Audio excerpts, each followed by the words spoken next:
for all of that. Because I know the pay you get is tremendous, and you can buy a BLT down at Jake's place for what?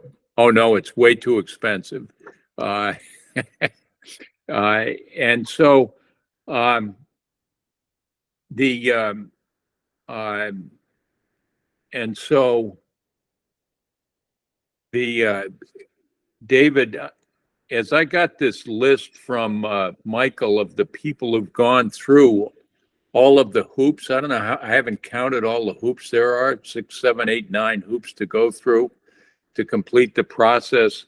Your name isn't on the list of people who've completed all the hoops. I missed the last meeting, so I was unaware of the hoops. Yeah. So talk to Michael Burris about which hoop you haven't done yet. Okay. But you're not yet through them all. I think I'll just quickly read all the names. Bullard, Shauna, Bob Daler, Jim Whiten, Phil Weinberg, Mike Yagman, Tony Vivenzio, Wendy Nicholas, Constance Gee, Jake McGuigan, Ross Moran, Jeff Canton, Mike Sullivan, Mark Rasmussen, Donna Amaral, Kevin Kurt, Ray Raposa, Sean Leach. And so, did I read Kim Botello? I don't think I read your name either. So if you want to be an official member, then Kim, you also have to talk to Michael about, have you been nominated? Have you done whatever hoops you've got to do to become a member? This is, we're not trying to keep anyone off, but it's a town board, so you've got to just get through the hoops you got to get through. Okay.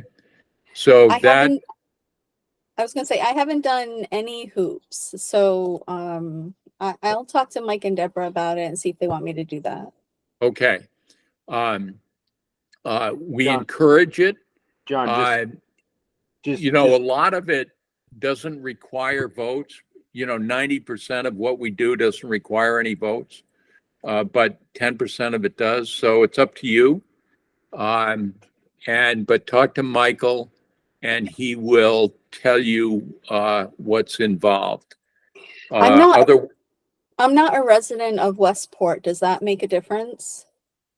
I don't think it does make a difference, actually, because I don't have the thing right in front of me. It's, you would be a nominee, I think, of the Watershed Alliance or something like that, and that would clear you in there. So we have others like Mark Rasmussen, who lives in Fairhaven, who's from the Buzzards Bay Coalition. So I don't think residency is key.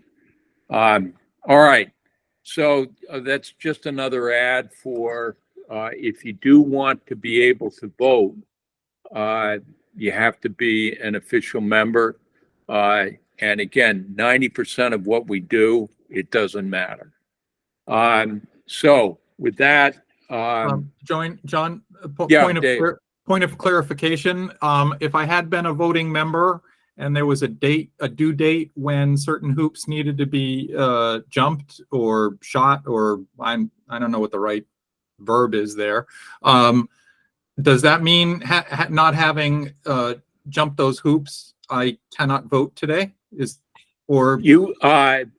Correct. Yeah, you can't, if we do have a vote, and I think the only vote would be if we're going to do appointment of offshore wind, that's a vote, then you can't vote. But there's no due date in terms of when you become a member. So you can become a member next week or, next month. And so the thing today, let me just do let me just get to that point on the agenda because it's very early anyway, and then we can talk about it. Minutes, we're going to do 3 or 4 things. We're going to do the minutes, then we're going to talk about the appointment offshore wind, then we're going to have a presentation by Kim, who's talked with some school groups. Then we're going to talk to Jeff with the outreach committee, who has an impossible task. So it's going to be fascinating, that part of the agenda, which is how do you take all the first drafts that we've all participated in, and which are all really good but really different, and start to turn them into a single report that looks like it came from one committee. And I can't wait for that part of the program to see this magician at work. Is there anything else we need to discuss at this meeting?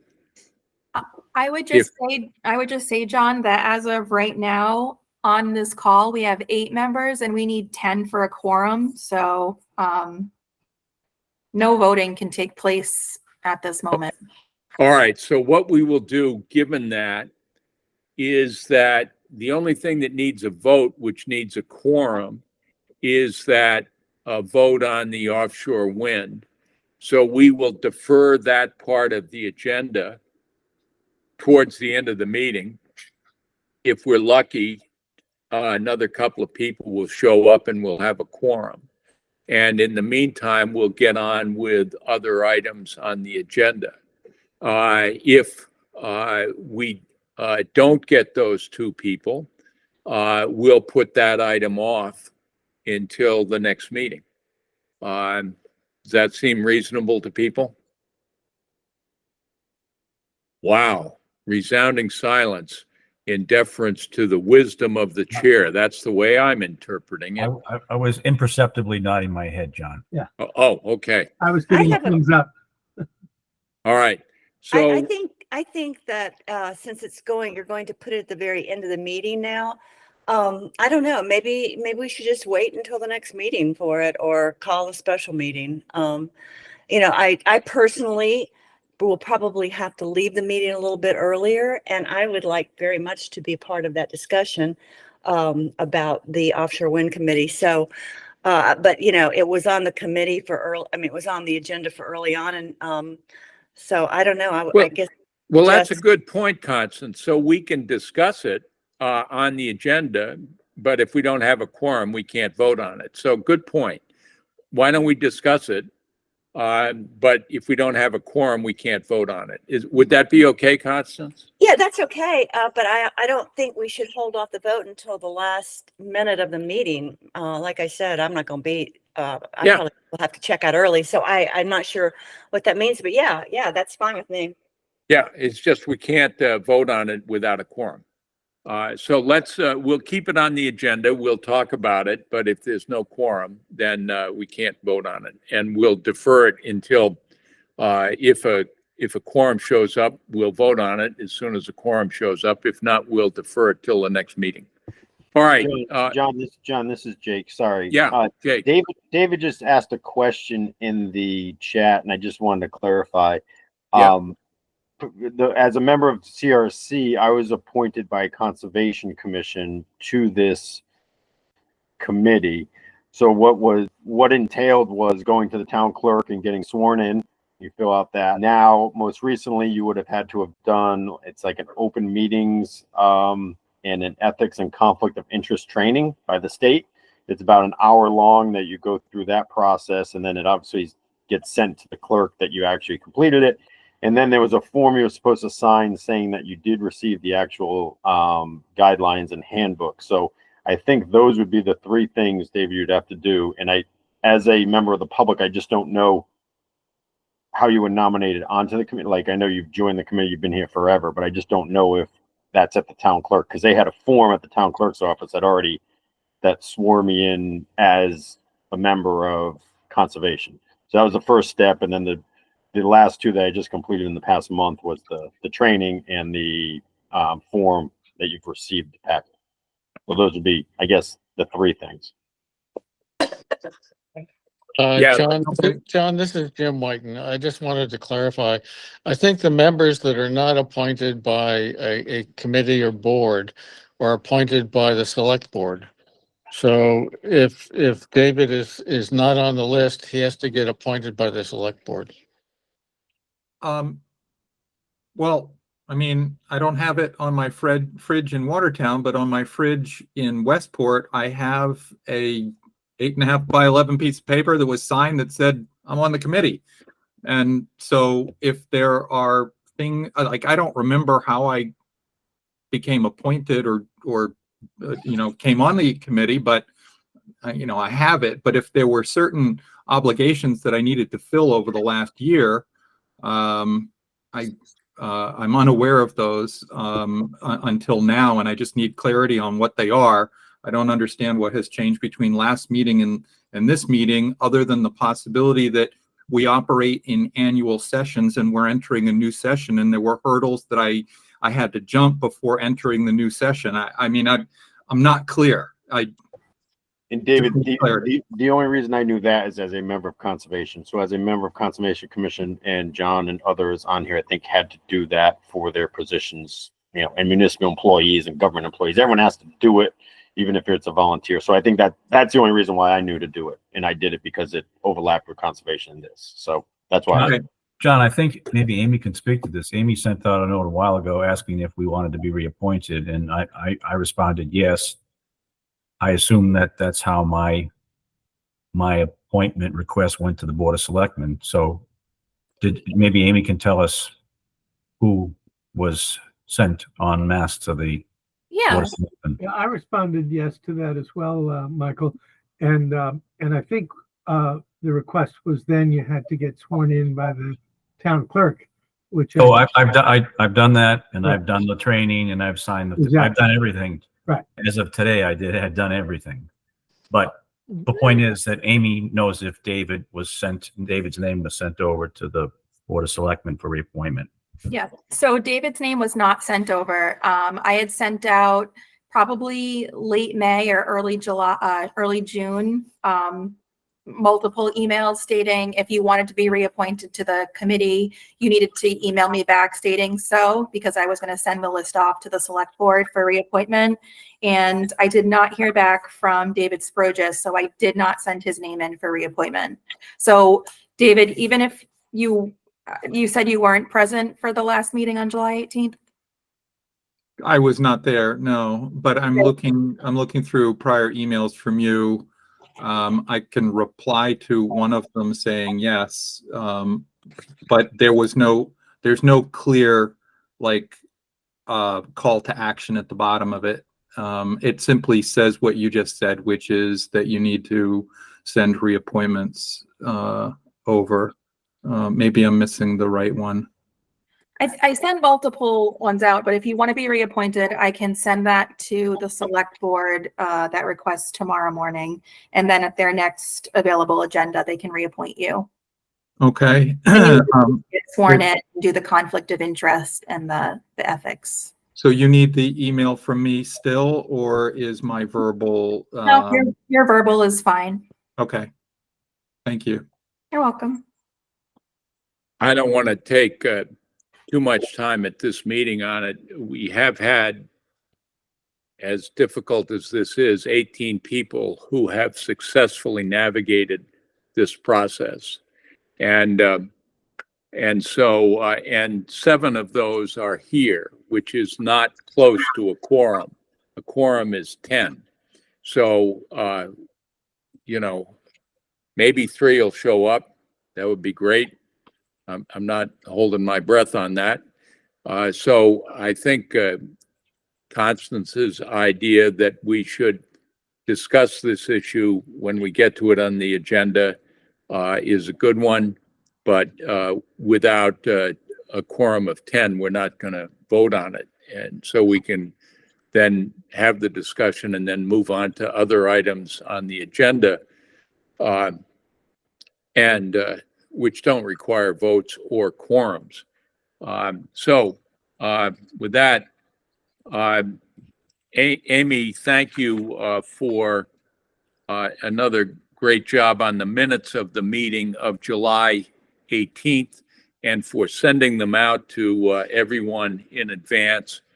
As I mentioned before the meeting got underway, I read them and found them really good, although I have a number of either typos or small editorial comments. I don't want to take the time of the meeting. I will call you tomorrow morning with those so you can correct the official version of the minutes. I don't want to take the time of this meeting to go over typos and minor editorial corrections.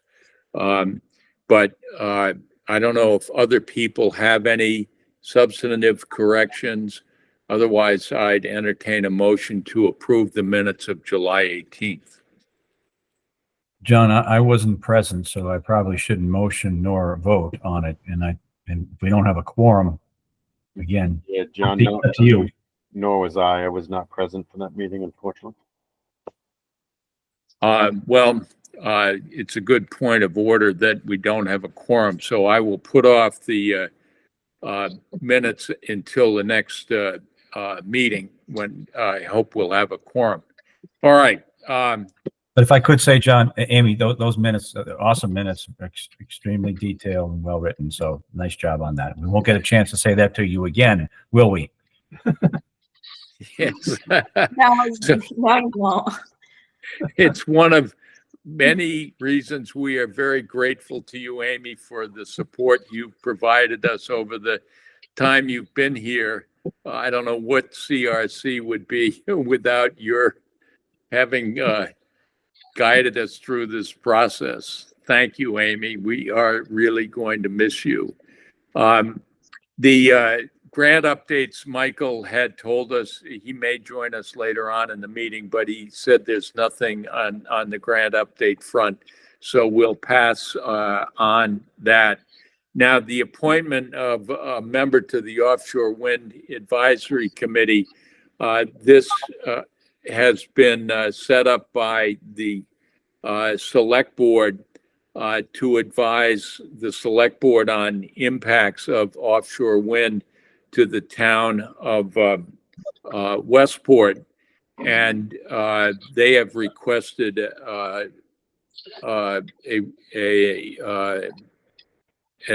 recommendation from the Climate Resilience Committee to this committee.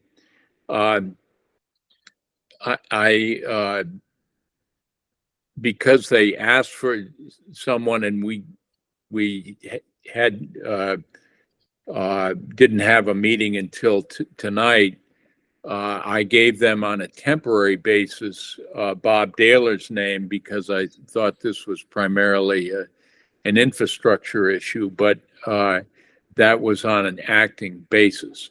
Now it is before us and we have time. I think this is not an advocacy issue about, should there be offshore wind or not. This is about how to advise the Select Board directly and the town, the people of the town indirectly on potential impacts from offshore wind, whether they be, I imagine, environmental impacts or economic impacts. And so I think, as I said, I don't think we can vote on it now. And I think, I don't know exactly who else makes it up. There's a member of the planning board, which is me, and there's members of the Select Board, and there's some other people on it. But if people want to discuss who should be on it, let's do that. And raise your hand. Jeff Canton has his hand up first. Jeff. John, I just wondered if you could provide any clarification on the charge for this committee that is being set up, and how broad is it? How narrow is it? Let me we'll go down during the Q&A. People may answer that during the Q&A. Mike Sullivan, you have your hand up. Yeah, a couple of questions, John.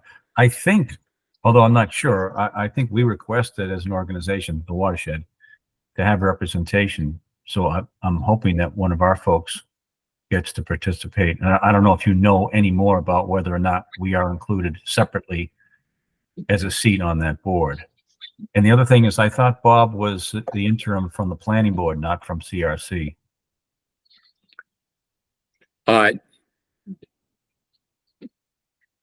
He was the interim from the CRC.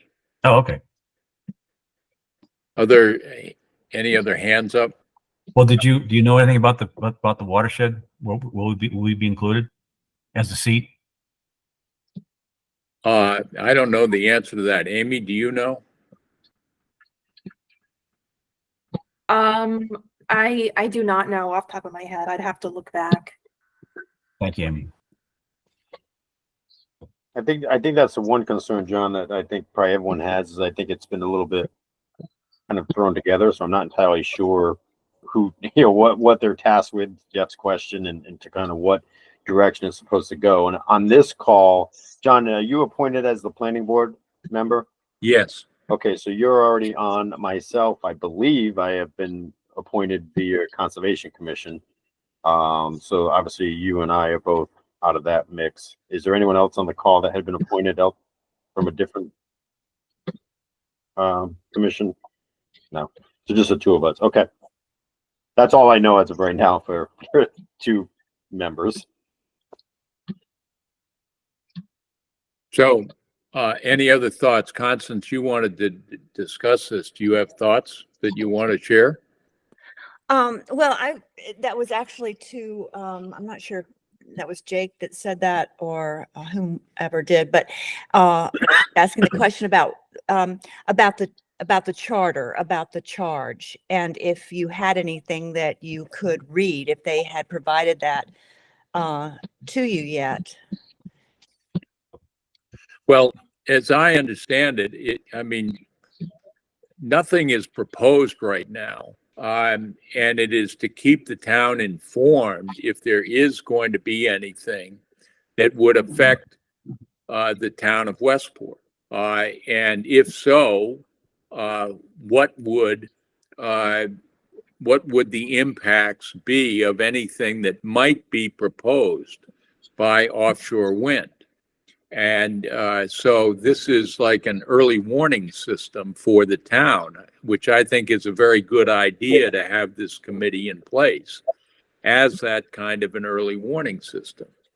And so I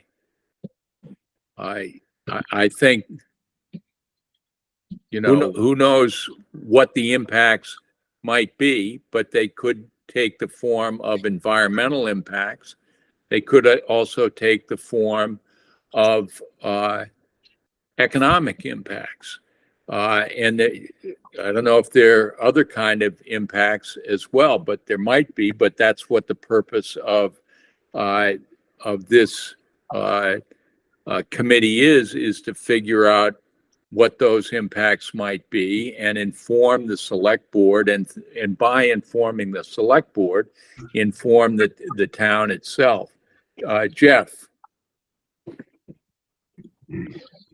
Yeah, I just looked, and it looks like Mike Burris sent an email to the CRC on August 16th with the details of this. Basically what you say, John. The purpose of the committee should primarily be public education, providing the select board offshore wind project updates as it pertains to Westport, and discussion and prioritization of potential local benefits if Westport is able to enter into a host agreement for cabling installation.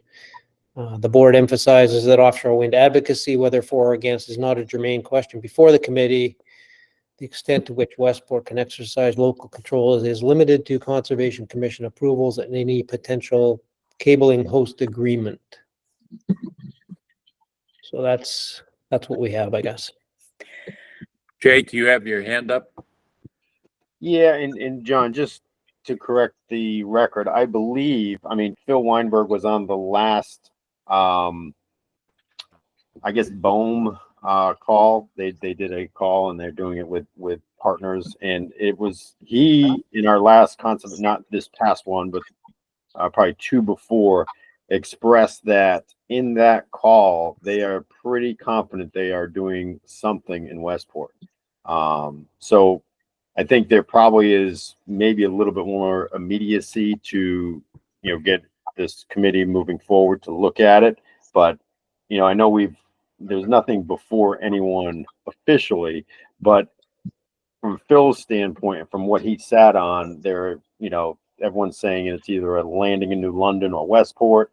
It was pretty clear to him on that call, and I don't want to speak to him, but it is recorded on our Conservation Commission that there is going to be a landing in Westport. Now, again, we're in the infancy. They haven't looked at a lot of things, but that's what we believe, or he believes from that BOEM call will happen. So I think the committee should probably, hopefully in the next month or so, be obviously solidified and ready to address some of these discussion points.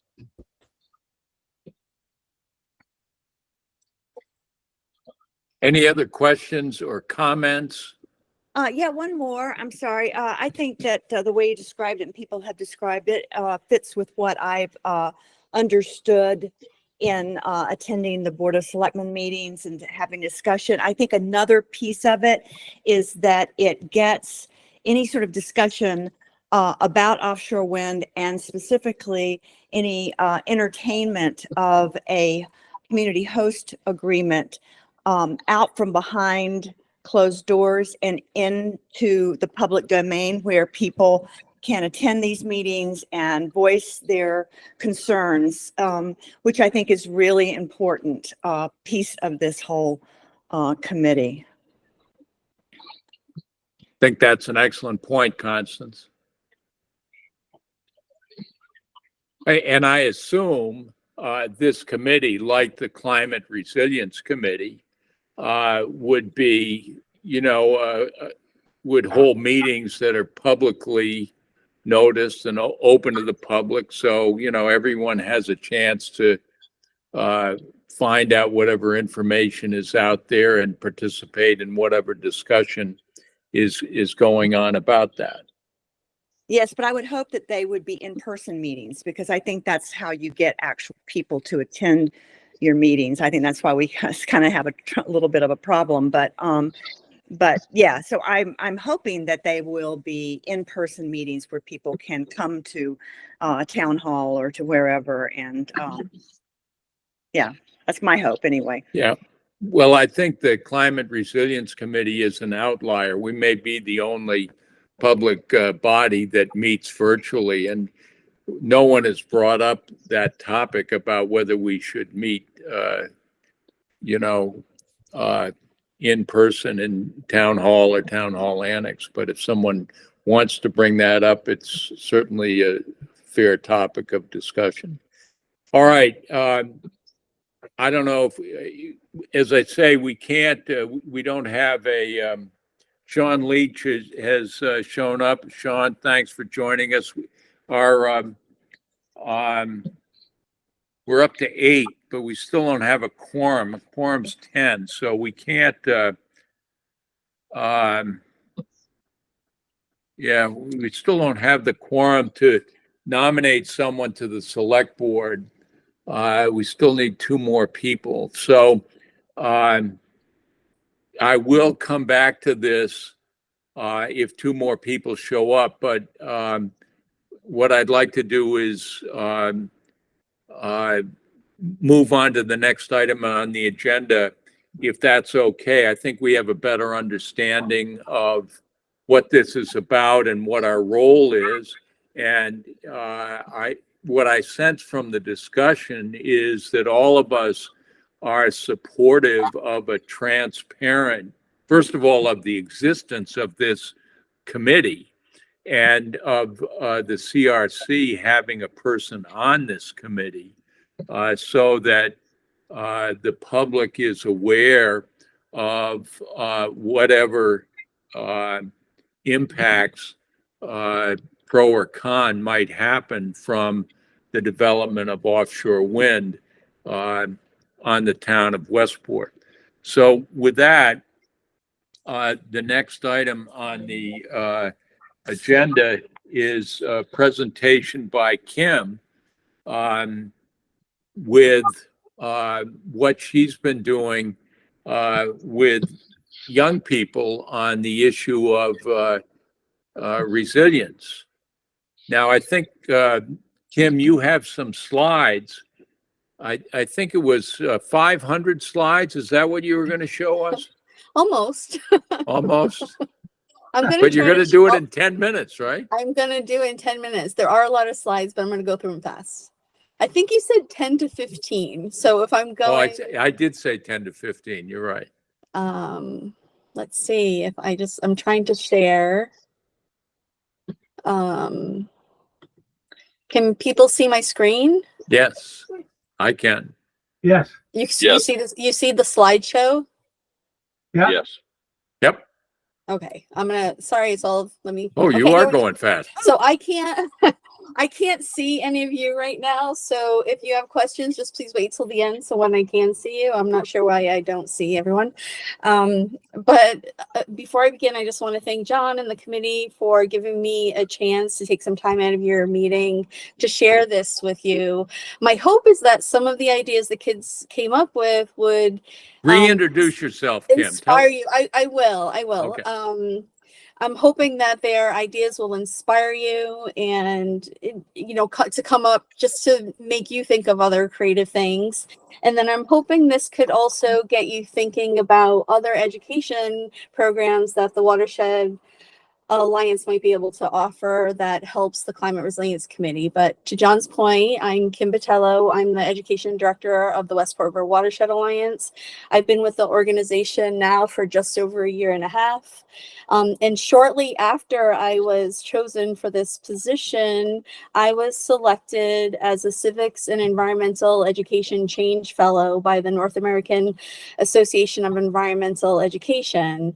It's a really exciting opportunity. I'm one of 30 people from 14 states and 11 countries. So I really have the chance to work with people around the world and get inspired about how to incorporate civic engagement into school programs. And so my project focused on our 5th grade program. Now, traditionally, the organization has been taking kids out to the Charing Webb Dunes for, I want to say, at least 10 years, probably longer. And during that field trip, they would learn about things on the beach, they would walk through the dunes, and they would do a beach grass planting there. And so I thought, when I started at the organization, I really wanted to start doing stuff related to climate education because we really weren't doing anything.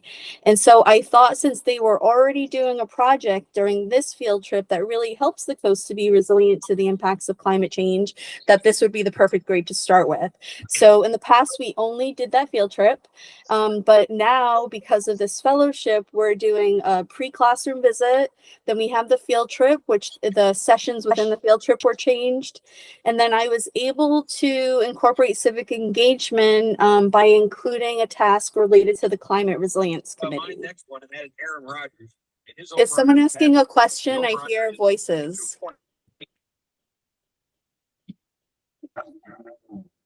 Keep going, and if you're okay. not talking, mute yourself, please. Okay, everyone. Okay, great. I want to make sure everyone could hear me. Okay, so before I get into the part about the committee, I just want to give you a quick background about what the kids did. So in the first classroom visit, it focused on habitat versus ecosystem. The dune is the ecosystem, the dune as an ecosystem. So they understood the non-living elements of an ecosystem are critically important in a dune area. And then we touched on weather versus climate, and then of course climate change, and they took a pre-tester in that first class. So weather versus climate, they understood what weather was, and when it came to climate, we really stressed the fact that these are long-term weather patterns with data sets of at least 30 years. And then we talked about what climate change meant in a transition, a change of those long-term weather patterns and what the three main things that influence climate change, which of course are those natural processes that we have no control over, like volcanoes or the tilt of the earth, also the cycle of its sun and the heat cycle it has, and then natural processes on earth that have been overwhelmed by human impact, like cutting down forests or building on filling in wetlands, things like that. And then of course those atmospheric processes related to the global warming and greenhouse gases. I kind of described it to them like you see in this cartoon where the gases are creating a blanket over the earth. And I did throw out some fast facts to them. For example, in the last bullet, you see that we're now up to over 400 parts per million of atmospheric carbon dioxide. And but really stress to them that it's not about getting those levels all the way down to where they were a long time ago. It's really more important to figure out new ways to offset what we're using and to remove some of the stuff that's already there. So don't worry about the numbers, just think about your actions and think creatively about what those solutions could be. And then when we went out to the field trip, these were the stations they went to. So station 1 was the dune structure and really learning about the different plant communities.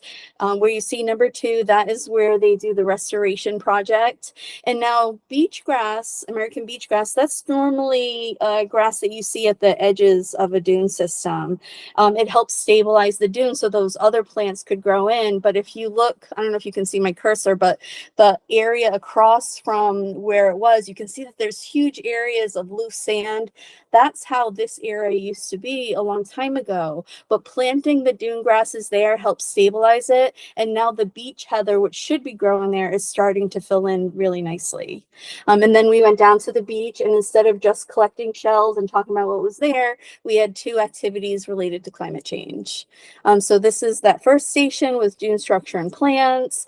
This is a couple photos of them actually planting the dune grass. And then this station was about the greenhouse gas, the greenhouse effect. So basically the kids started out as light rays from the sun entering into the Earth's atmosphere where they'd heat up. They would change into heat waves, and then they would try to escape out back to the outer atmosphere. And if they got tagged by carbon, they were stuck there. And then every round we introduced an example of something that would add carbon to the atmosphere or would take carbon out of the atmosphere. And so they started to get a feel for how the gases can build up and how that can heat up the earth. And then in the last station, this was focused on sea level rise and our coastal birds. And I wanted to focus on the coastal birds because I wanted them to have a positive example. You know, in our state, we have these 2 species of concern, but in our state, because of the work that's been done, their numbers are doing pretty well here. In some areas of their range, they're endangered, but because of the borders, so like the work that people are doing, it's had a positive impact. So I wanted them to see that they could have a positive impact too, and that they were already being change makers in their community by just planting those grasses there. And so don't let their age stop them.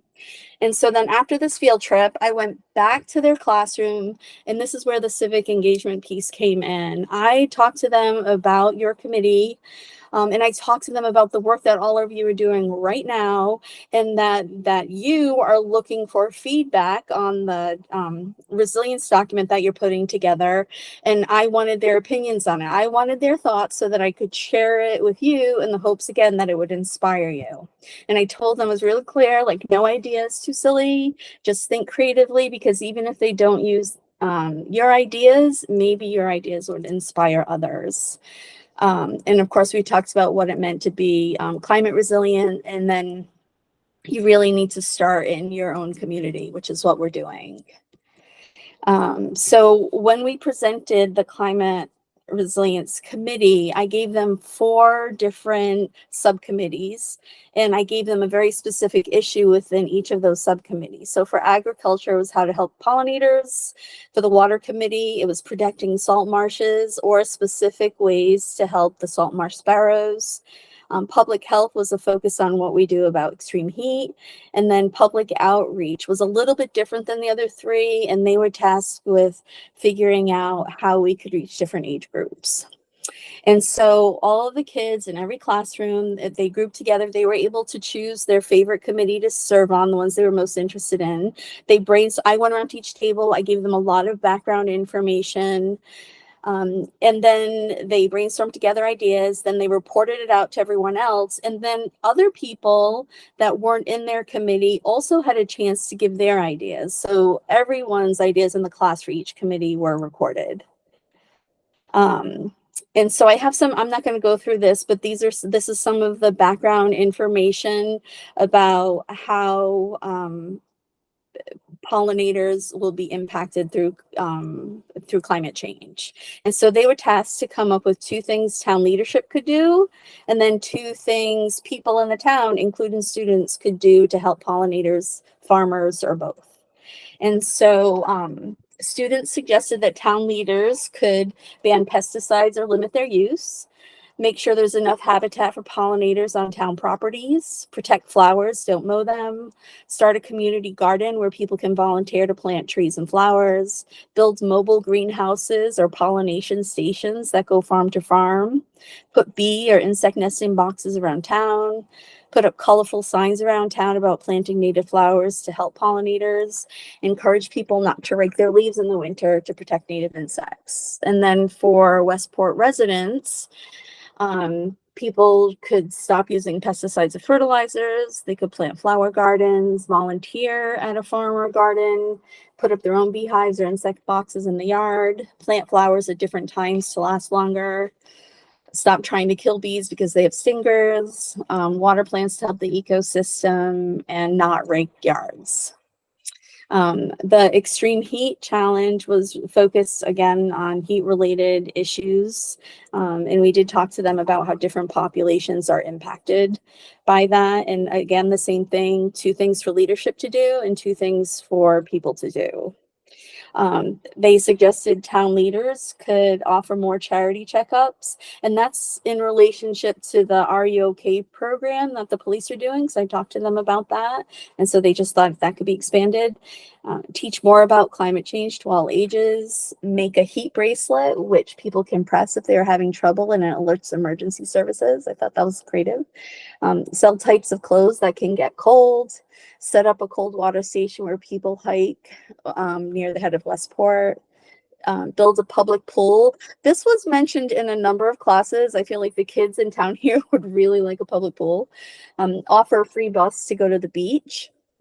Put up public sprinklers for people and pets, provide portable fans for the public, put bubblers around town, make beaches free for all, give away sunglasses, use the schools as cooling facilities during the summer when they're not in use, provide a deal on air conditioners, put ads in mailboxes about how to survive a heat stroke, or provide transportation systems and shelter and water at bus waiting areas. They had a lot less ideas about what residents can do, but they wanted people to listen to kids more. Pass out or donate water for people who need it. The public and students could do a fundraiser to save up for water stations and a public pool, or raise money for vending machines and cooling centers. The Salt Marsh Challenge was a little bit different than the last 2 in that they could choose to focus specifically on the issues related to salt marshes being inundated with water, and so they're dying off because they're underwater too long, or they could focus on any number of different species. So I listed off examples of different groups of animals here that you can see, but then I also gave them a special handout on the salt marsh sparrow and spoke to the group, this particular subcommittee, a little bit more extensively about that, and then they could choose what they wanted to focus on. But again, whichever they decided, 2 things for the town leadership and 2 things that people can do. Town leaders, their ideas were to build up salt marshes, block off the ocean from marshes with a seawall, make a water wheel that makes the water go into a deep lake, or make a pipe that leads it to a deep pit. Dig a river-like path so when the water fills to a certain point, it will flow all the way back to the ocean. Put fines on littering so it doesn't hurt the salt marsh. Plant seeds at low tide to help grow the long grasses. Build elevated nests for the sparrows. Provide areas for birds and food sources further away from the water. Build barriers or dams. Plant salt marshes further back. Have a container with water in case the salt marsh gets dry. That was funny. What can Westport residents do? More field trips that allow students to help them, teach about them more, go to marshes more often, bring more sparrows to our area, make a summer camp to help, volunteer to plant marsh grasses, build nest platforms for sparrows, stop using too much fertilizer, go to town meetings. And then finally, the last subcommittee was on community outreach. And I talked to them how there's a lot of misconceptions about climate change, and we are in a community where there are people who don't believe it, or they may understand that climate is changing, but maybe they don't believe that humans have an impact on it. And so my point to them about that was that they can see that the water's rising, they can see that we have more storms, so they might acknowledge that there's an issue. It doesn't really matter whose fault it is. What matters is figuring out solutions to the issues that we're facing as a whole community.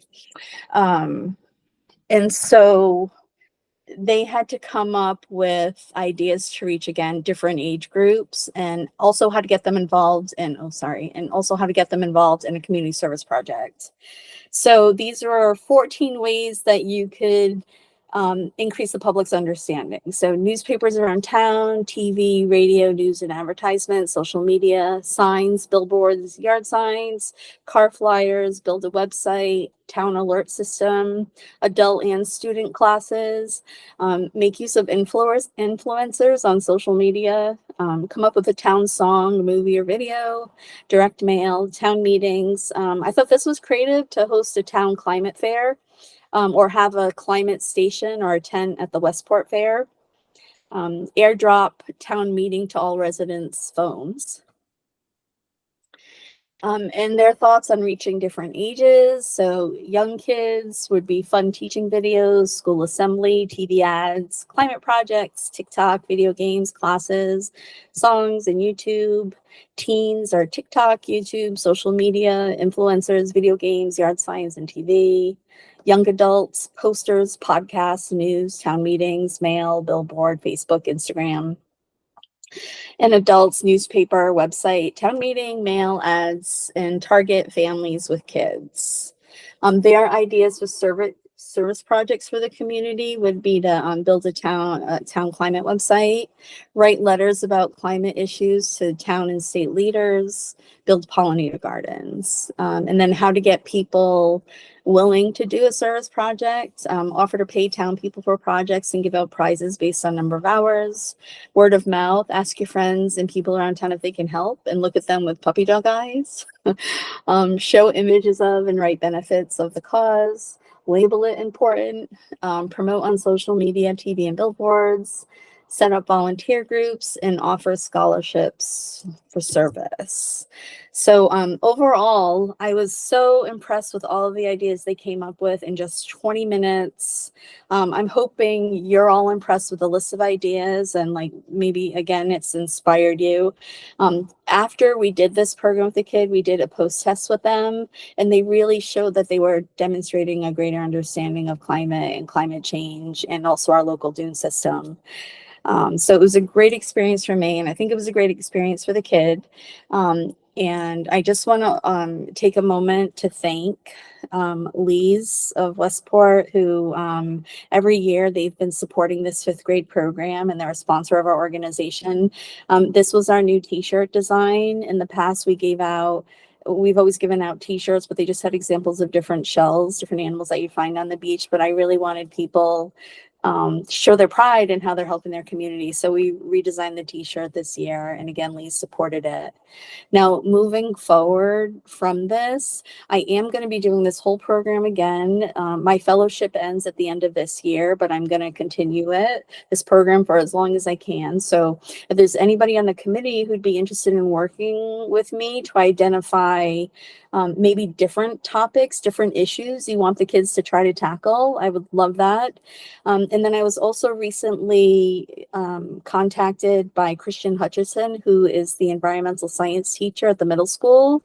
And I'm going to be meeting with him within the next couple of weeks. He has 13 students in middle school, and he's hoping to like build a relationship throughout the year with our organization. And my immediate thought, without having talking to him at all, is that, wow, maybe there's a way for these kids also to get involved in the climate resiliency issues. So again, if there was anyone on this committee who would want to work with me on that, I would love it. Okay, I don't know how to get back to you. Try to stop sharing my screen. Let's see. Kim, Okay. I'm just blown away by two things. One, how you organized that effort, and two, the productivity and amount of ideas and optimism and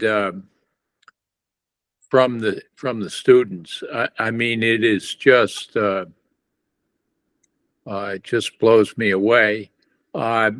Reactions from people, please raise your hand and I'll call on you as fast as I can. Mike Yagman first, and then Mike Sullivan. I'm just so impressed, Kim. I think it was an incredible piece of work. And I just wondered, are any of the students, first of all, was this the entire fifth grade? And are any of the students interested in becoming involved with this committee? I noticed you offered that option. Well, that's a great question. I did talk to the kids about it at the time, saying, you know, if any of you want to come to the meeting with me, like, let me know. The thing was, our field trip kept getting pushed back. We ended up doing the last program like the last week of school because of rain and everything. So I never had a chance to follow up with those students, but I could possibly. I did learn from the fifth grade teacher that there were 4 girls in that grade who started a climate club. So I'm interested in connecting with those kids to see if they want to build out a more official climate club with our organization being involved in it. And so that could be a good group to get involved. But also in high school, they have an environmental science club. I don't know how many kids are signed up on it this year, but that would be an excellent group to get involved. They're a little bit older. They probably understand the issues a little bit better. And I think it would be great to have them actually involved in town. A couple of in us this actually, I think John and Jeff met with the Environmental Science Club, and they had created a pollinator garden behind the high school. Yep. So they're in the middle of, they're pretty engaged. It'd be nice to continue that relationship. Yeah, I agreed. We helped write the grant to get them funding for that garden. So we were involved a little bit in that too. So I would like to see us somehow continue with that club. Mike Sullivan. Yes, I just wanted to say thank you to Kim. She's definitely been transformational for us here at the Watershed, and this particular effort was aimed at the 5th grade, but part of her mission is to work in resilience and climate education into all the programs that we have. Many people don't know our education program touches every grade in the Westport school system, including the preschool kids. And it starts out with, oftentimes monthly augmentation of the biology and science and environmental science curriculum. And it gets into the upper grades, it's more field trips and it's a little bit more specific. But this is a 6-figure effort for us, and we charge $3,000 to the Westport school system for this work. So, but I just want to say thank you to Kim. She's done a great job, and she's been a great addition. She's been in less than 2 years, right, Kim? Yep.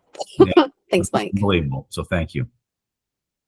Well, Kim, you went through that very quickly, and I appreciate it. I would love to get, if you have it, just the ideas at the end of the presentation. Yep. That the students compiled, and I can't remember how long it took them to generate that many ideas, but I'd love to have that in writing if you could email me that, because it's like you could take any one of those lines and there is a really good idea there that some people could take to a foundation or a bank and do something with. And I was reminded when I worked in the federal government, I talked to the dean of the Virginia School of Architecture, who said, you know, you go into a second grade and say who can sing and who can dance, and everyone raises their hand. You go into a graduate school and say who can sing and who can dance, and nobody raises their hand. That's our educational system. We take a bunch of kids who think they can do anything and we turn them into people who don't think they can do anything. And, you know, so what you've got at the 5th grade are a bunch of young people who know they can do anything. And the amount of great ideas that came out in a short amount of time is just astounding. And if we can capture that and think about who it came from, these are the people who are inheriting the planet that, you know, my generation is in the process of wrecking. And it is so appropriate, not only how good their ideas are, but who is coming up with these ideas. And so thank you very much. And to Mike's point, I know they're busy and, you know, they go on with their education to other things. But if there's any way, and I appreciate very much the Watershed Association's commitment to this, President Sullivan, that we can institutionalize this relationship between the schools and this effort so that we don't just get this kind of instantaneous snapshot, but somehow this can continue through Kim's work and the school's work. I think this this source of energy, this source of good ideas, this source of participation from the people who will be living with the results of do we create a resilient Westport is really important to our work. So thank you, Kim. And Welcome. Thank you. we need to continue and not make this just a one-shot presentation or a one-off relationship with that grade or those people, but we need to figure out how this continues. And that brings us to Jeff and your segment of the program. Jeff, are you ready? You want to follow Kim, or do you want to just beg to go on next meeting? Because that's a tough act to follow. It is indeed, and yeah, congrats, Kim, on that fellowship. I'm a little bit familiar with that organization. I'm sure that's very competitive and very prestigious of for you to have achieved that. John, I'll try and go ahead and share my screen here. Let's see.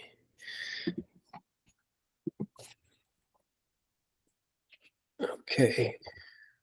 Can you let me know if you can see my slides yet? Not yet. It says mine says infinity mirror. Okay, not sure what that is. Now I'm just seeing Hollywood Squares. Yeah. So choose what When to I share. shared mine, I had to when I shared mine, I had to go up top and click on the different tab up top for it to open the section I wanted it to see. I don't know if that helps you. Yeah. Okay, we'll try this. Anything now?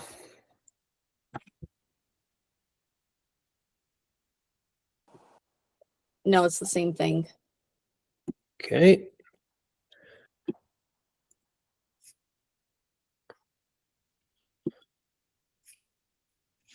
So I can share Chrome tab, window, or entire screen.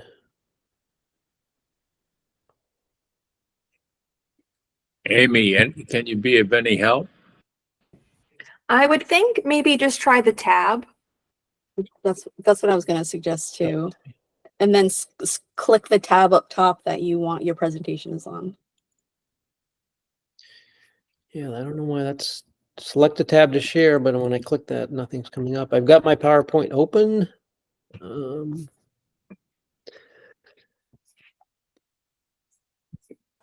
What were your options again? Click tab. What were the other ones? Chrome tab, window, or entire screen. Maybe window.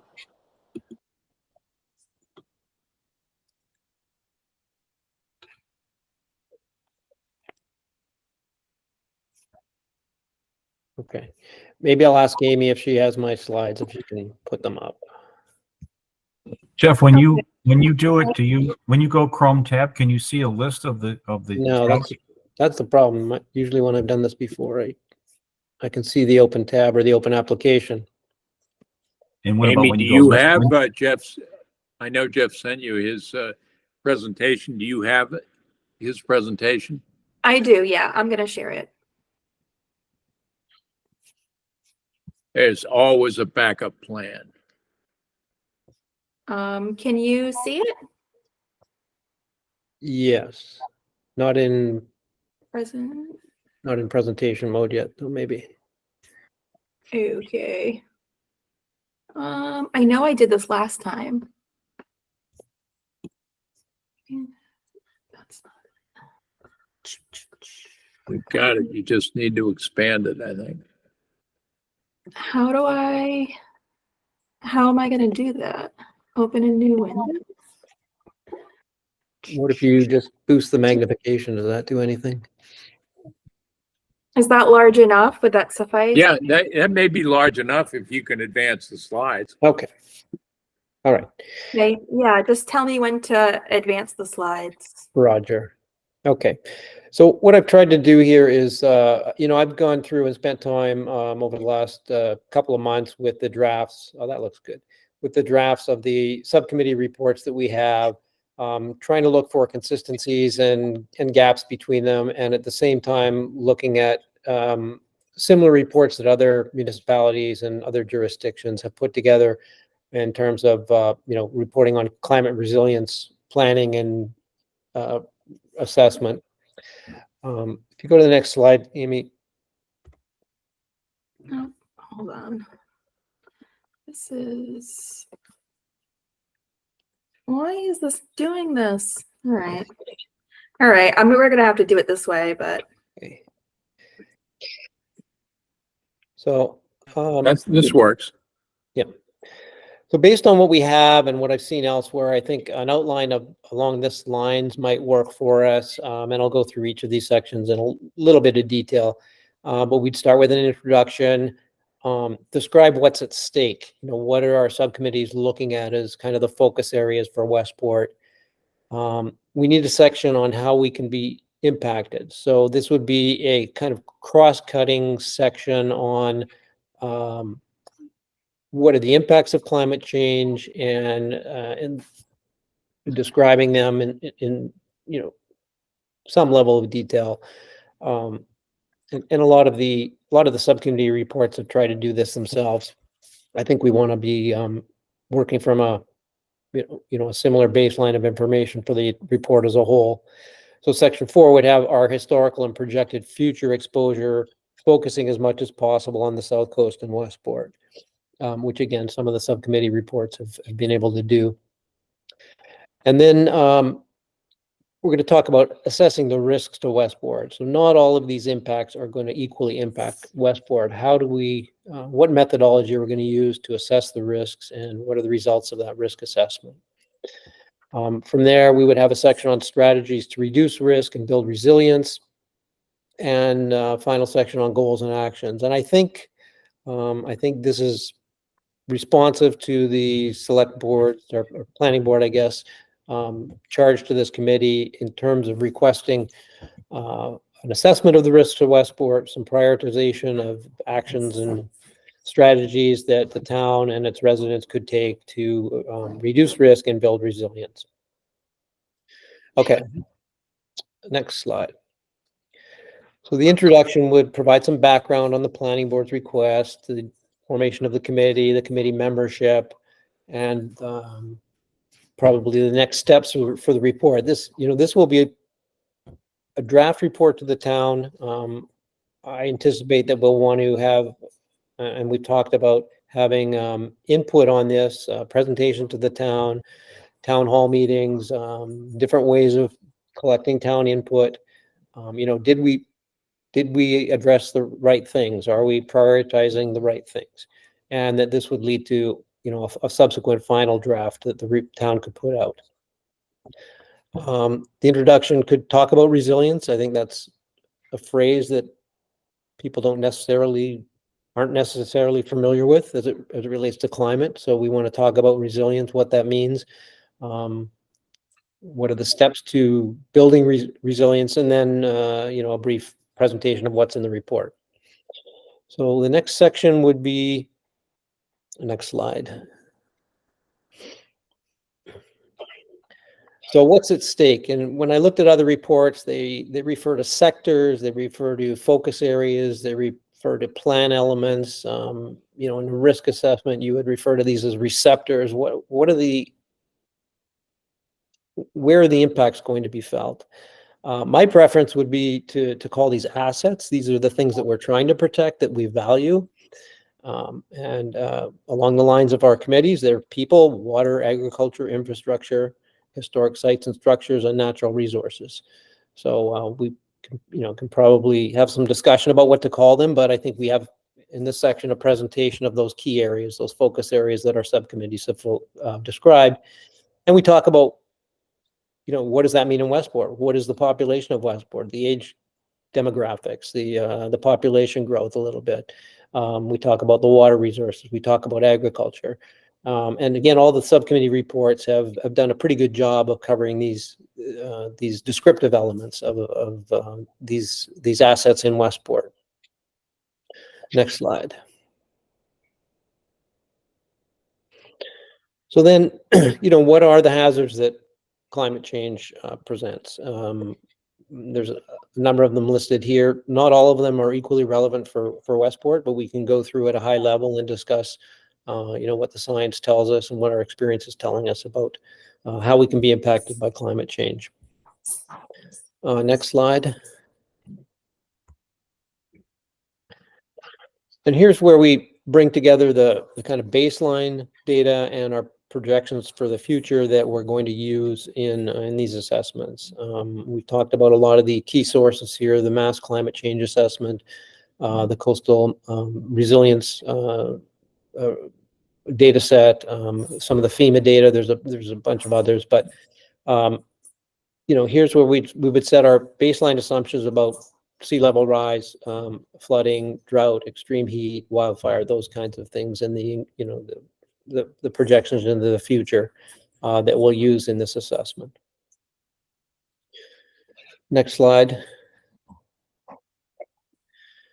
So as we know, not all of these impacts are going to affect Westport and its residents and its resources equally. So I think the next step should be a discussion of assessing the risks to Westport. And the first step for that would be to create some kind of exposure map where we list the assets that we're trying to protect and we identify the hazards that would impact those.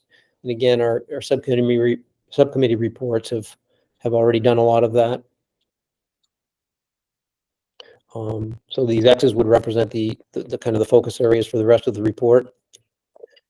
Once we've done that, on the next slide, we're going to see, this is a typical framework for assessing risks in environmental science and other domains as well, where you have on the x-axis the magnitude of a potential event or a loss, and on the y-axis the probability of that loss. So as you go from low probability, low magnitude events, there's a low risk, and as either of those increases, your risk goes up. So risk is a function of exposure and the likelihood of the magnitude of that impact if there is an exposure. You know, public health, when I was working on the EPA's lead paint regulations, for example, we learned that lead paint affects children and adults differently. And if you don't have any children living in the house, the risk is much lower because the impacts to children, especially children under the age of 6, are devastating in terms of lead paint impacts for adults. You know, there are some impacts, risk of increased blood pressure and headaches and things like that. But for kids, it's some serious developmental impacts. So, you know, the risk is a function of the hazard that's presented and then the exposure potential. Next slide. I think also when we're talking about assessing risk, we have to introduce the concept of vulnerability and climate vulnerability. So if you are exposed to one of these hazards from climate change, some people may be more sensitive. For example, wildfires. People with asthma and other respiratory disorders would be more sensitive to that. So that would increase their vulnerability. Those two things determine the impact that that hazard has on you or on one of our assets. And some of those assets may have greater or lesser adaptive capacity. Those with lesser adaptive capacity would have greater vulnerability. So I think we need to introduce this concept. This is something we're dealing with under the MVP 2.0 grant program process that's going on right now with a climate vulnerability grant, identifying those populations and those assets that are more vulnerable. Next slide. So once we've gone through this process, we're going to have something like this, where we have our assets and the hazards, and we've assessed the risk of each of these. So these are just hypothetical rankings for illustration only. But you know, our water assets could be at high risk from coastal flooding. Heat could be a low risk for that asset class, etc. And I think you can see how if we go through this process, we come up with some kind of heat map. Sorry for the analogy there, but showing us where our highest risks are. And I think this is important because all of these hazards are of a concern, but you know, the town and its people have limited resources. So I think the town is expecting us to prioritize things, and this is an exercise we can go through to get to that point. That's not to say if there is certain low-hanging fruit that we can address, you know, lower or medium hazard risks there's resilience measures we can take that help in that direction, that we shouldn't follow those, but you know, I think we want some way of looking at these risks and prioritizing them. And the next slide.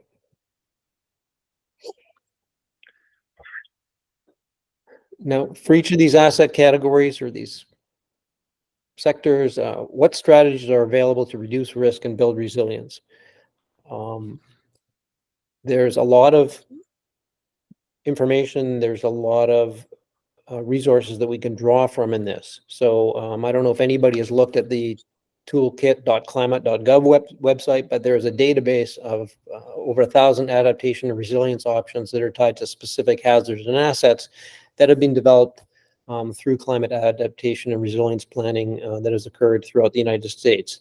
So if we have identified our priority area and we have not yet identified strategies, or we want to make sure that we're referencing strategies that others have identified, we can go there and look at those and incorporate those into our report. Next slide. Oops, that's not going to show very well. And from there, I think, you know, we're looking for goals and actions, things that we can recommend to the town. Amy, maybe you could turn that text black or something. I just tried and it won't. Okay, sorry. I think I can read it though. You know, an example would be for extreme heat. A goal would be to ensure residents, workers, and visitors have adequate facilities to keep cool during extreme heat events. One action could be designate a town-owned property as a cooling center. And the second could be to provide residents information about subsidy programs for weatherizing their home to better insulate it in the summer. So, is there one more slide? Yeah, which is the last one. All right. So with that kind of outline in mind, I took a look at each of the subcommittee reports, and this is a very quick and dirty assessment of kind of where we're at. I think for the first and the third section, those are going to be cross-cutting, and we've got a good head start on, describing those asset categories and identifying the categories of risks or hazards that they might face. I think where the gaps are right now are in assessing the risks. Some of our reports have tried some prioritization in the water report and the health report particularly. The other reports, are identifying hazards without doing any prioritization. And I think that's probably an exercise we could plan and carry out in order to get consistent across all of these asset classes. And then, the strategies, the identification of actions we could take and goals and actions, those are, range from very well developed and defined to, somewhat more vague, and there's room for some additional detail there that we could probably beef up. So that's where I'm at right now. I think that, with some additional working with the subcommittees, and I'm willing to do this, we could bring everything into a kind of consistent framework where we have similar information for each of the subcommittees. I think we have a good baseline on a good start on getting our climate baseline assumptions together.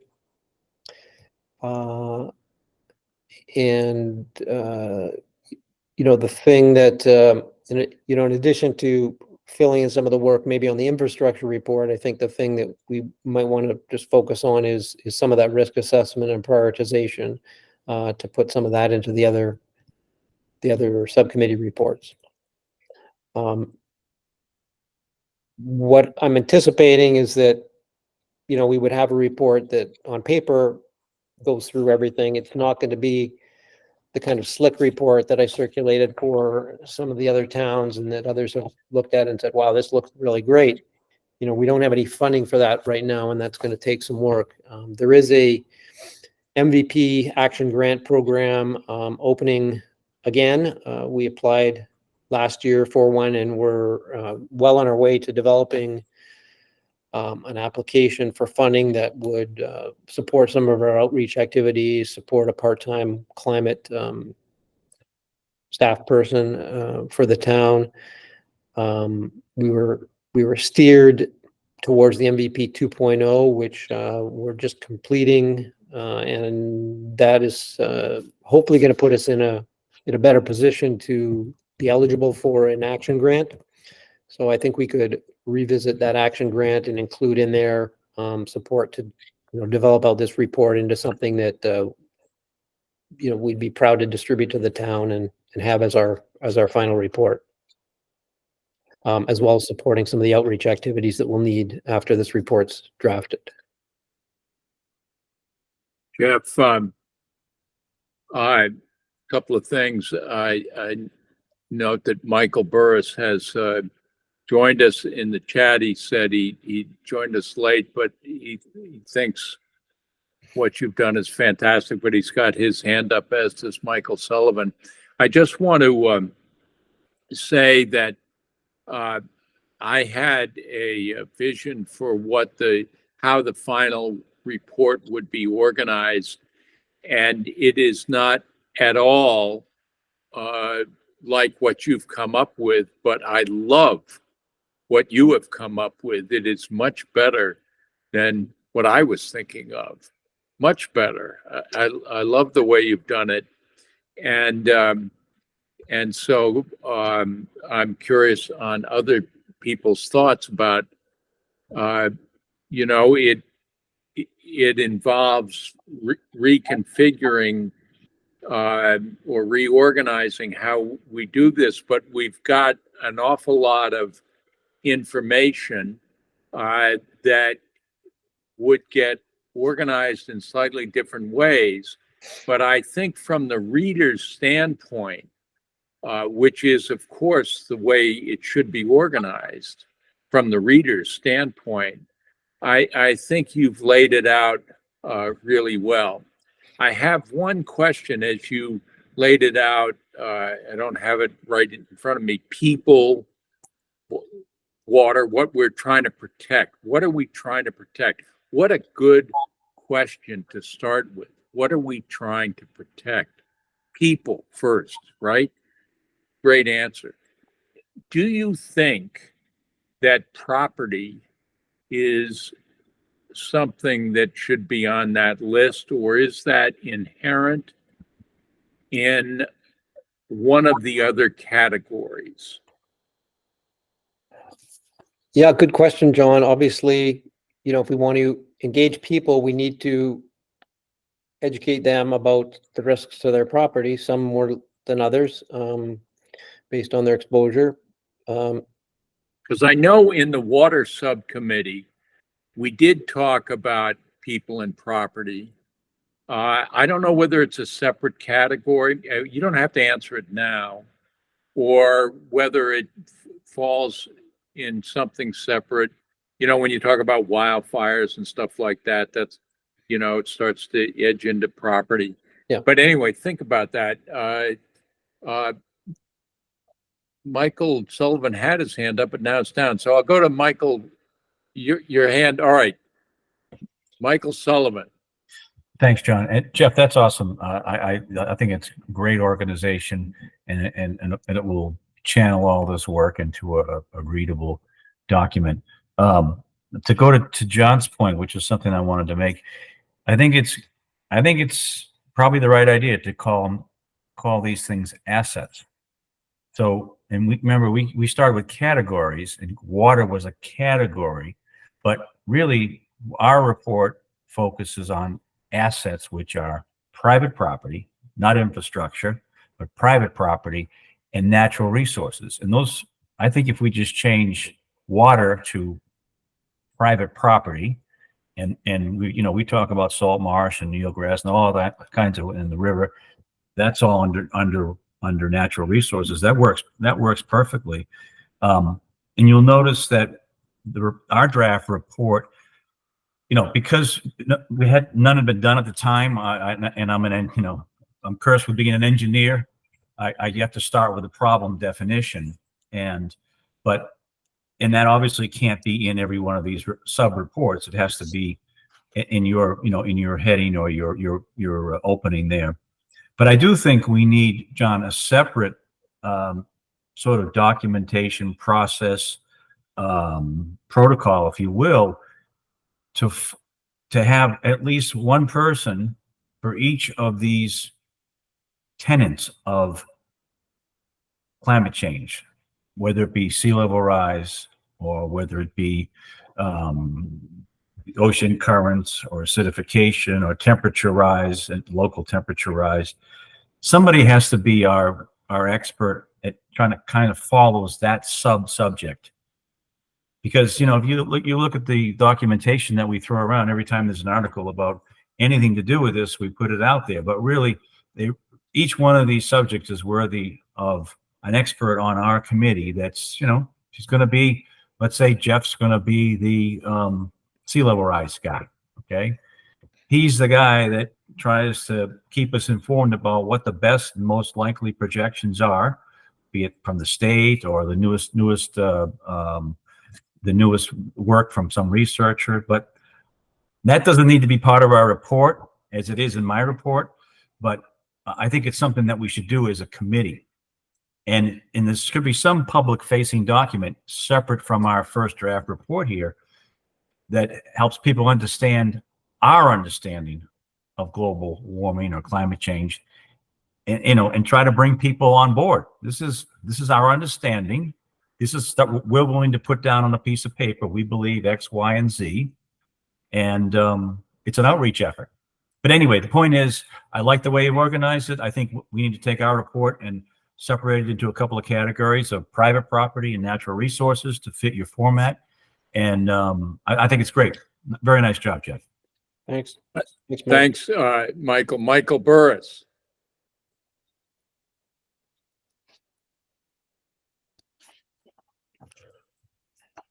We can't hear you, Michael. Are you muted or?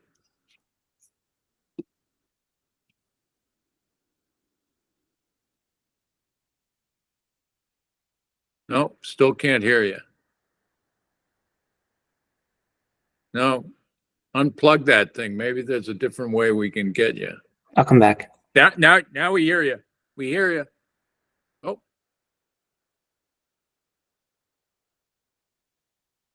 Where'd he go? I think he left the meeting, but I think he's going to come back on. yeah.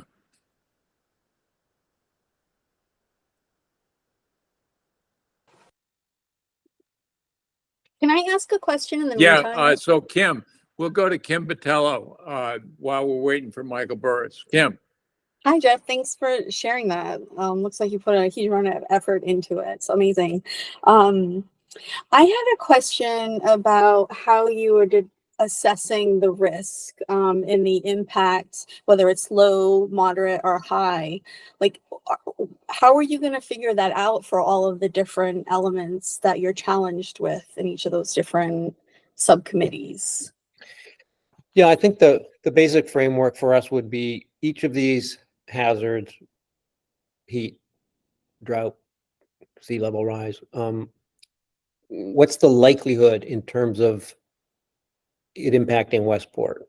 Okay. Some things are going to be lower likelihood than others. And then if there is an impact, what is the magnitude of that impact? And that magnitude could be number of acres inundated. It could be population affected. It's going to vary, but it's a combination of those two things, right? The likelihood of the impact and then the magnitude if it happens. That's the basic framework for risk assessment. That's a good question. And I think to get to both yours, Kim, and Mike Sullivan's, I think the way Jeff, as I understand it, has laid this out, this is about resilience. It's not about climate change. It's how do we create a resilient Westport? And it's much more dependent on, for example, how do you make a evacuation road resilient, much more than arguing about what's the level of sea level rise. And so if you absolutely need to know how much sea level is going to rise in 25 years in order to figure out how to make the evacuation road resilient, then okay, we can have that discussion. But it's about resilience. That's the discussion. The reason let me give you some context. The reason I asked that question is because I noticed on the chart, it showed that water in relation to heat was a low level issue. But Totally hypothetical. That's hypothetical. This is hypothetical. So that's okay. I should have asked that first. Is this just a model of what it will be, or was that? Just I would see. So that really jumped out at me. So I wondered my how you were guess getting is there. that what's going to happen is we as a committee are going to see all of these boxes, and Jeff's going to walk us through saying, this box, what color is it? And we're all going to say, this box is red, or this box is yellow. Got it. We're all going to. It's generally not scientific. It's going to be the consensus of this group or the subcommittees themselves. Yeah, I mean, a lot of people, even scientists, have trouble understanding the difference between hazard and risk, right? It happens in the field I was in all the time.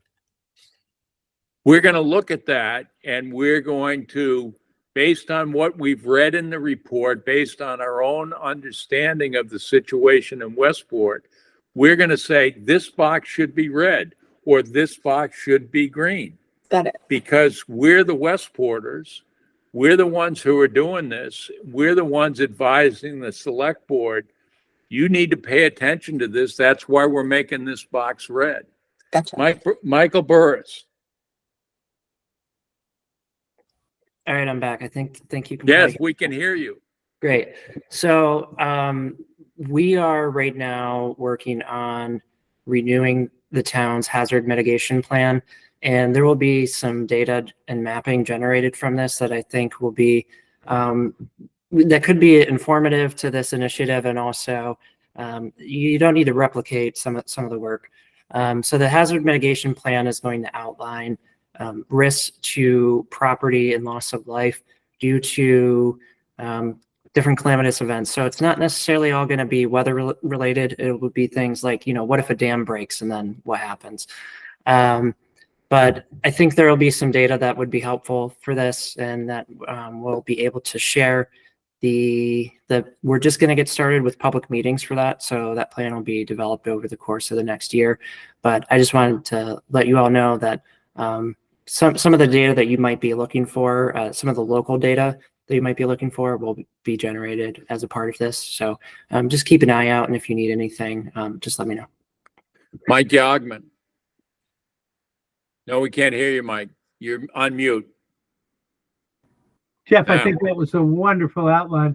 My only question is, do we need to say anything about the timeline for which risks and which challenges to resilience are, going to challenge us in the next couple of years versus the next 5 years versus the next 10 years? Because it seems to me at some level, the select board is going to have to make some financial decisions based on what's an imminent risk versus what's, down the road away that maybe it's a little less predictable. That's a great question.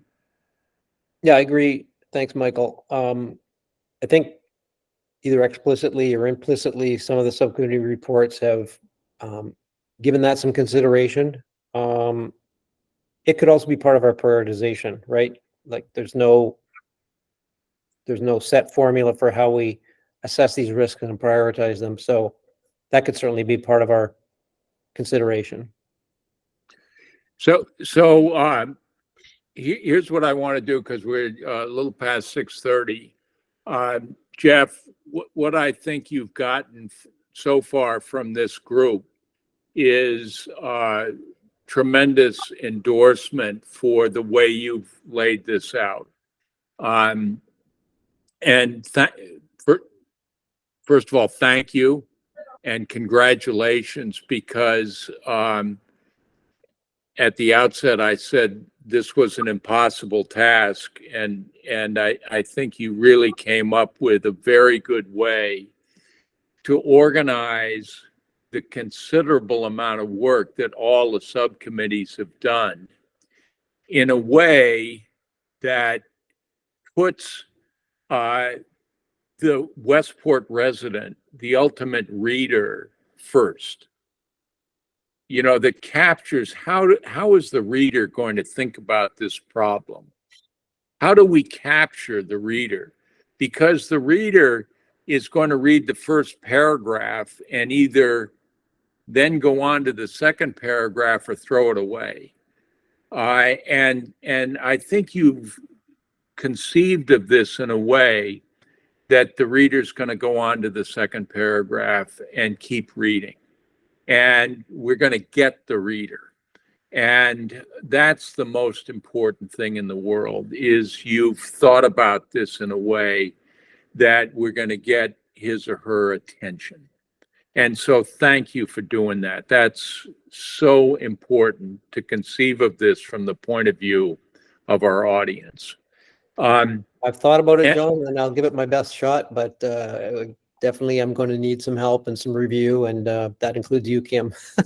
Well, with that in mind, I think it is the subject of help that we now need to turn our attention to. I'm going to, and Michael Burris has been fantastic at identifying sources I'm going to meet with Michael Goodman, who is a dean of something at UMass Dartmouth. But he does an awful lot of work with community engagement. And we've been meaning to get together for about a year, where I talked to him about how can we get UMass Dartmouth involved in the resilience effort. And I saw him a week or so ago, and he said, John, isn't it about time we had that cup of coffee to say how the university was going to get involved in your effort? So October 1st, we're having breakfast to talk about this.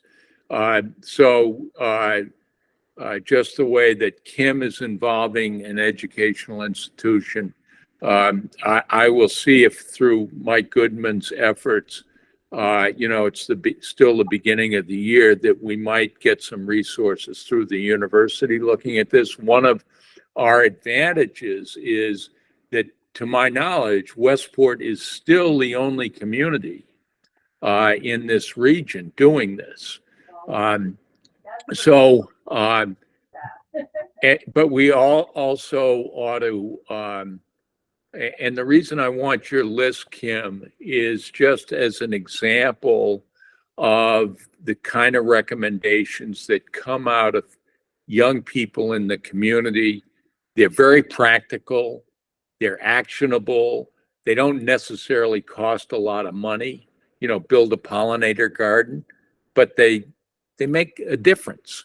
And it's how do you go from an idea to something that's in the ground? And that's what we have to do. And Jeff, you've laid out how that happens. It gets to a report, which then gets into a strategic plan, which then goes to foundations and corporations, and then gets into town budgets, and then gets funded. And then you start to see all this actually happening. So at any rate, the next meeting is about, keeping on. And I think from your standpoint, Jeff, it would be, I would ask you to think about if this is the right outline, how do we start to take the committee reports? You've showed which ones kind of line up nicely and which ones have a lot of red where they're missing pieces. And how do we do the mashup where we start to push these things from the subcommittee reports into your outline, because you have a vote of confidence that your outline is where we want to go. And we need to start doing that. Now, next meeting date ordinarily would be the third Thursday in November, when I'm going to be in the middle of the Mississippi River. So I would hope people might okay December 5th as the next meeting date, because the fourth Thursday in November is Thanksgiving. And I think if I ask you to meet at 5 o'clock on Thanksgiving, you're probably going to say you're doing something else. So would December 5th be all right with folks? All right, I'm going to suggest December 5th as the next meeting at 5 o'clock. And that'll be the last meeting of 2024. All right. And then John, I'll be in Vietnam, but okay. You just let me know what I need to supply to you or Jeff in the meantime, and I'll okay. All right. With that, is there Amy? Yes. Goodbye. Amy, we cannot possibly thank you enough for everything you've done. We know you're not going too far away, and we thank you for everything you've done for us. please leave a forwarding address so that we can send you this report whenever it's done. And credit you for this. You will be an honorary member of our committee. And we hope you will be as proud of the work product as we are, because you have really been an extraordinary contributor to it. And on behalf of everyone here and everyone who's not here, thank you for getting us as far as we have come. We are forever in your debt, Amy. Thank you. Thank you. I will say that Somerset does not have a climate resilience committee at the moment, so maybe that could be something I can introduce to my hometown. Well, it's always good. You know, I wrote a book called Hometown. It's always good to go to your hometown, Amy. And it's always meaningful to do that. So we wish you the best, and we thank you for getting us this far, Amy. We Thank you. wish you the best. Thank you. As I'll be sailors say, thankful. fair winds. Thanks. Yep. All right, we are adjourned.